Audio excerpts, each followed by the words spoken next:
కూటమి ప్రభుత్వం ప్రవేశపెట్టిన బడ్జెట్ అంకెల గారడి అన్నారు వైఎస్ఆర్సీపీ కర్నూలు జిల్లా అధ్యక్షుడు ఎస్సీ మోహన్ రెడ్డి. అన్ని వర్గాల్ని మోసం చేసేలా చంద్రబాబు వ్యవహరిస్తున్నారని మండిపడ్డారు. బడ్జెట్లో తల్లికి వందనం, మహిళలకు ఉచిత బస్సు ప్రయాణం, నిరుద్యోగ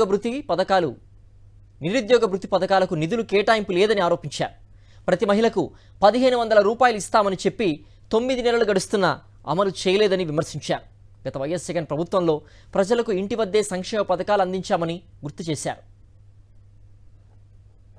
ఆడబిడ్డలకు ఇస్తామన్నారు 1500 చొప్పున, సంవత్సరానికి 18,000, 2 సంవత్సరాలకు కలిపి 36,000. వచ్చే బడ్జెట్కు మీరు అప్పు ఉండారా లేదా, ఎగరగొట్టినారా లేదా, దాన్ని సూటిగా చెప్పండి. 36,000 అప్పు అవుతారా లేదా? నిరుద్యోగ భృతి 3,000 ఇస్తామన్నారు, సంవత్సరం గడిచిపోతూ ఉంది. 36,000 మీరు అప్పే కదా. అంటే ఈ బడ్జెట్లో కూడా దానికి పెట్టలేదు, అంటే ఈ సంవత్సరం కూడా ఇవ్వరనేదే కదా. అంటే మీరు 72,000 ఒక్కొక్క నిరుద్యోగికి 72,000 అప్పా కాదా? అవునా కాదా చెప్పండి. అంతే. తల్లికి వందనం పెడితే 15,000 రూపాయలు ప్రతి పిల్లోనికి ఇస్తామన్నారు. నీకు 15,000, నీకు 15,000, నీకు 15,000.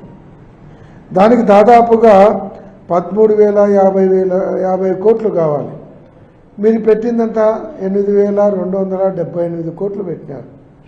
అంటే మిగతా 5,000 కోట్లు ఎగరగొడుతుంటే, అంటే దాదాపుగా మీరు 40% బెనిఫిషియర్స్ని కట్ చేయడానికి పెట్టాలి, లేకుంటే ఇంటికి ఒకరికి ఇవ్వాలి.